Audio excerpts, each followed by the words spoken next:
Wiedźmin od Netflixa wylądował z hukiem, wzbudzając powszechne zainteresowanie. Choć oceny serialu są różne, od skrajnych zachwytów poprzez ostrą krytykę, jedno nie ulega wątpliwości. Netflix naprawdę sporo namieszał w kwestii fabularnej serialu, zwłaszcza względem tego, jak wyglądała historia Geralta i spółki w książkach Sapkowskiego. Oprócz treści dodanej, jak na przykład młodość Yennefer w Akademii Czarodziejek, pozmieniano bowiem ogrom elementów z oryginalnej fabuły. I choć część z tych zmian nie ma większego znaczenia dla ogółu historii, niektóre z nich są na tyle poważne, że mogą wprawić w konsternację nawet największych znawców powieści. A któż może lepiej przedstawić zmiany w fabule, jak nie ten, kto najbardziej na nie narzeka.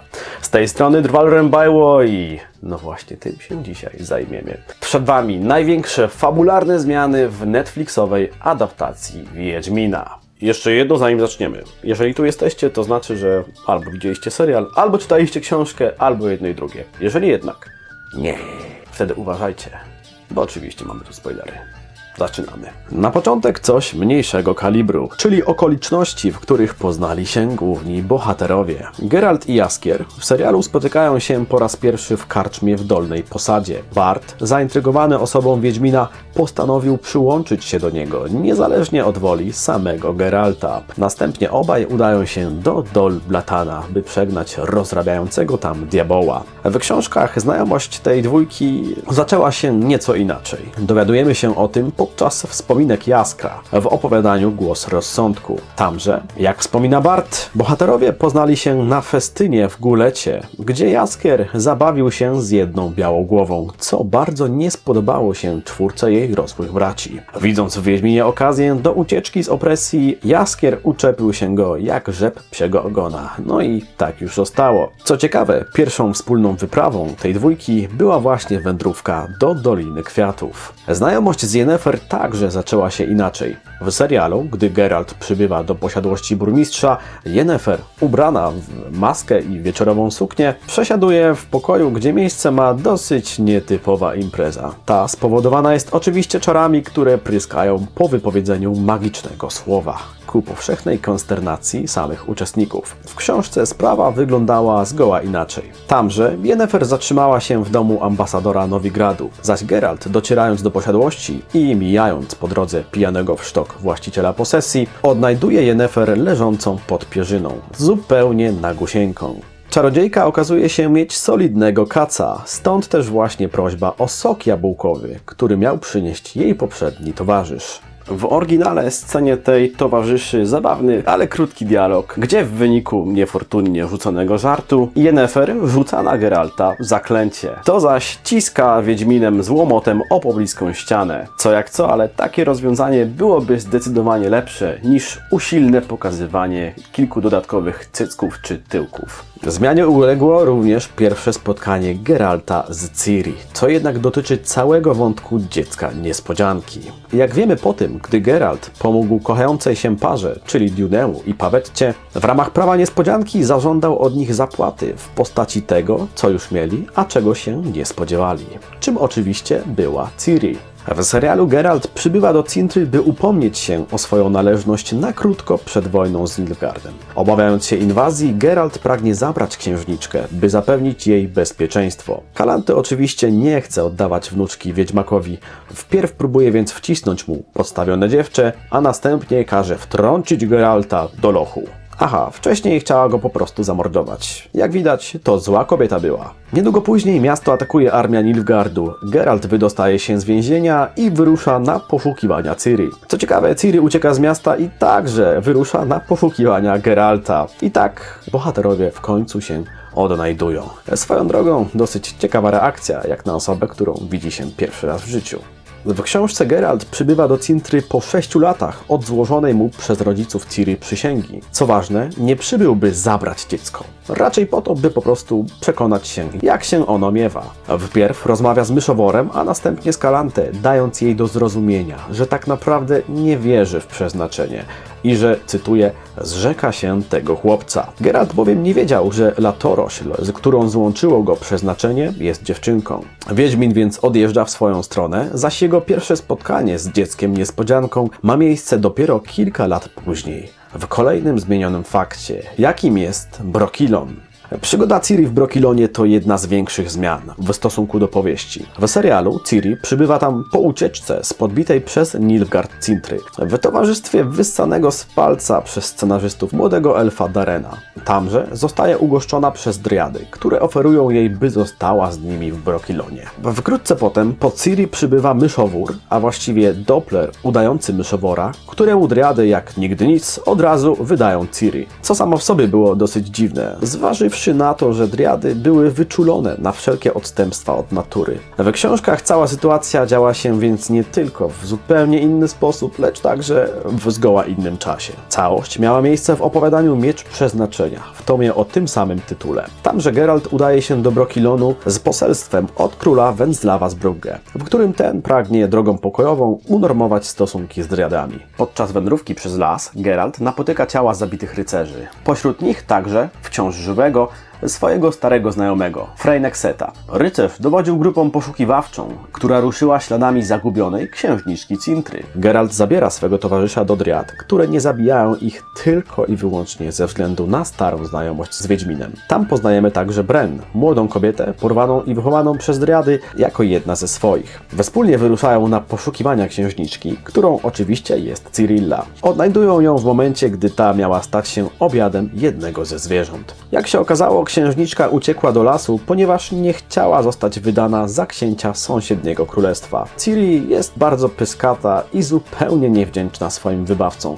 Do pionu ustawia ją dopiero Geralt. Cała trójka powraca do Brokilonu, gdzie Eithne, królowa Dryad, pragnie zamienić małą Ciri w Dryadę. Daje jej oraz Geraltowi magiczną wodę Brokilonu, która jednak nie odnosi efektu. Dzięki mocy przeznaczenia Ciri nie traci bowiem swoich wspomnień i nadal chce iść za Geraltem. Geralt z kolei traci przytomność. Budzi się już poza granicami lasu, z Ciri u swego boku. Dzięki wodzie zrozumiał, że to właśnie ona jest dzieckiem Pawetty i Dunego, ze którymi Geralta złączyło prawo niespodzianki. Rodzice małej zginęli na morzu, zaś spotkanie Geralta z jego dzieckiem niespodzianką trudno uznać za zwykły przypadek. Niemniej Wiedźmin mimo to postanawia ponownie, na przekór przeznaczeniu, rozstać się z małą i odwozi ją do Cintry. Oddaje ją w ręce spotkanego w pół drogi myszowora, który ruszył śladem zaginionej. Geralt ponownie spotyka Ciri dopiero po upadku Cintry i bynajmniej nie dlatego, że urządza przed tym całą obławę poszukiwawczą. Ta miała miejsce dopiero w dalszej części sagi, gdy siłą ich rozdzielono. W książce Geralt dowiaduje się o upadku Cintry z opowieści Jaskra i wedle tejże mało kto przeżył. Także niestety Wiedźmin w pewnym sensie godzi się z tym, że Ciri może po prostu już nie żyć. Dziewczynka, jak wiemy, zostaje przygarnięta przez kupiecką rodzinę i tak się składa, że poprzez zrządzenie losu, albo może przeznaczenie, na to gospodarstwo trafia także Geralt. To właśnie wtedy ma miejsce wzruszająca scena, podczas której Ciri pyta Geralta, czy jest jego przeznaczeniem. Powiedz, jestem twoim przeznaczeniem? Jurga zobaczył oczy Wiedźmina i zdziwił się bardzo. Wiedział, że nie zrozumie tej odpowiedzi, ale czekał na nią. I doczekał się. Jesteś czymś więcej, Ciri. Czymś więcej. Serialowa wersja tej sceny niestety straciła mocno na znaczeniu. Z prostego powodu. Geralt i Ciri nie widzieli siebie wcześniej na oczy. Nie mieli okazji poznać się i przeżyć razem kilku przygód. A na dodatek, zamiast znamiennej wymiany zdań, Ciri pyta, kim jest Yennefer?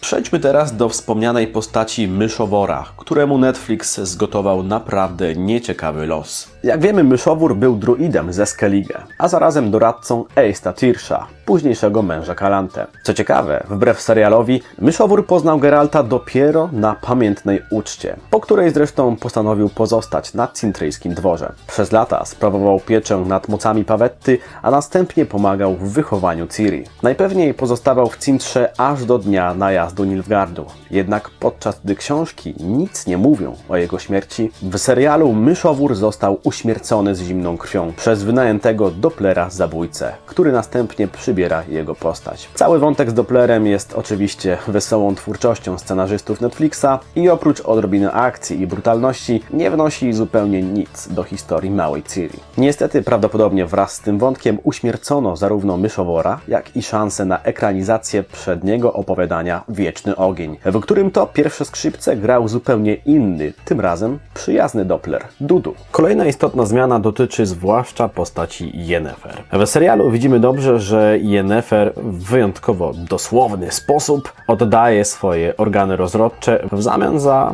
magiczną operację plastyczną. Niestety spłyca to serialowy całokształt tej postaci. Tak naprawdę sprawa płodności pośród czarodziejek i czarodziejów była rzeczą dużo bardziej skomplikowaną.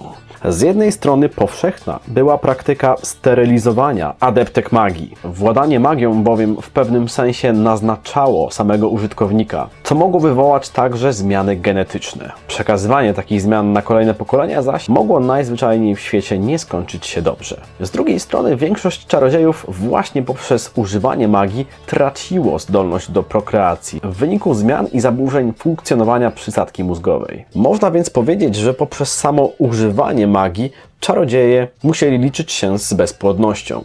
Oczywiście istniały także wyjątki od reguły, jak choćby matka Geralta. Tak czy inaczej, w książce Yennefer oddaje płodność w zamian za możliwość używania magii, w serialu zaś za magiczną operację plastyczną. Kolejna zmiana, przy której scenarzyści Netflixa dosyć mocno popłynęli, to bitwa o wzgórze Soden. Pamiętna bitwa o Soden była jedną z największych i najsłynniejszych batalii w dziejach wiedźmińskiego świata. Tamże do walki po obu stronach stanęło około 100 000 żołnierzy, w tym 22 czarodziejów po stronie północy. Ostatecznie poległo około 30 000 chłopa, w tym także ponad połowa magów. Dowódcą sił północy był król Wizimir Redański, czarodziejów zaś prowadził Wilgefortz, którego wyczyny z tejże bitwy przeszły do legend. W walce brała udział także i Yennefer, jednak zdecydowanie nie pełniła tak dużej roli, jak miało to miejsce w serialu. Sama batalia nie została bezpośrednio opisana w książce, jednak była wielokrotnie wspominana, zaś dzięki soczystości tych wspomnień mogliśmy sobie wyobrazić ogrom całej batalii. W serialu niestety Soden było zaledwie cieniem tego, o czym czytaliśmy w książkach. Z ogromnej bitwy zrobiono oblężenie niewielkiego zamku. I choć można to tłumaczyć argumentami o braku czasu czy braku budżetu, to jednak niesmak pozostaje, zwłaszcza patrząc na to, jak wiele faktów przeinaczono. Trudno nie oprzeć się wrażeniu, że magowie w serialu Netflixa są po prostu słabi. Tak naprawdę to, co pokazała serialowa Yennefer podczas bitwy, było standardowym poziomem mocy w większości doświadczonych magów z książek. Wybitnie umniejszono także rolę Wilgefortza, w oryginale będącego przecież najpotężniejszym magiem swoich czasów. W serialu zaś zostaje on położony na łopatki przez Kahira. To nas prowadzi z kolei do najważniejszych zmian, które niestety mogą mieć znaczny wpływ na to, jak potoczy się dalsza historia. Chodzi tu oczywiście o rolę Nilfgaardu, Kahira, Fringilli, Wilgefortza i ogółem tzw. antagonistów. Jak widzimy w serialu, Fringilla oraz Kahil stylizowani są na zupełnych złodupców. Schwarzcharaktery, nemezis całej północy. Tymczasem ich rola w książkach była kompletnie inna. Książkowy Kahir był zupełnym przeciwieństwem psychopatycznego fanatyka, jakim jest w serialu. Owszem, służył Nilfgaardowi, jednak nigdy nie zgadzał się do końca z ich metodami. Sam także podkreślał, że nie jest Nilfgaardczykiem. Pochodził bowiem z podległego cesarstwu Vicovaro. W książkach w pewnym momencie zmienia swoją stronę konfliktu i zaczyna pomagać Geraltowi, pragnącemu odnaleźć Ciri, w której zresztą Kahir był zakochany. Patrząc na serialowy obraz Kahira, trudno zaś widzieć co innego jak opętanego swoją misją psychopatę. Niestety taki sam jest obraz serialowej Fringilli Vigo, która na spółkę z Kahirem wiedzie siły Nilfgaardu i niszczy wszystko na swojej drodze. W książkach Fringilla była dużo łagodniejsza i pojawiła się dopiero w jednym z dalszych tomów sagi, będąc w pewnym momencie nawet kochanką Geralta. Co istotne, Fringilla w serialu mówi o myleniu światła gwiazd z ich odbiciem w tafli wody, co było charakterystycznym powiedzeniem głównego antagonisty książkowej sagi, czyli Wilgefortza.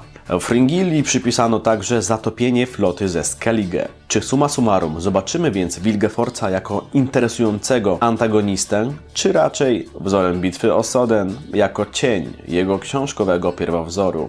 Szczegółowo to, w jaki sposób Netflix pozmieniał bohaterów oryginalnej powieści pod kątem wyglądu, charakteru, zachowania, etc., omówię w kolejnym filmie. Także już teraz warto sobie zasubskrybować kanał, aby nic nie przegapić. W końcu, jak mówią słowa chwytliwej piosenki, daj dziś drwalowi suba, o widzu YouTube'a. Polecam także wbić sobie na mojego w żyć chędożonego fanpage'a na Facebooku, gdzie prowadzimy streamy na żywo.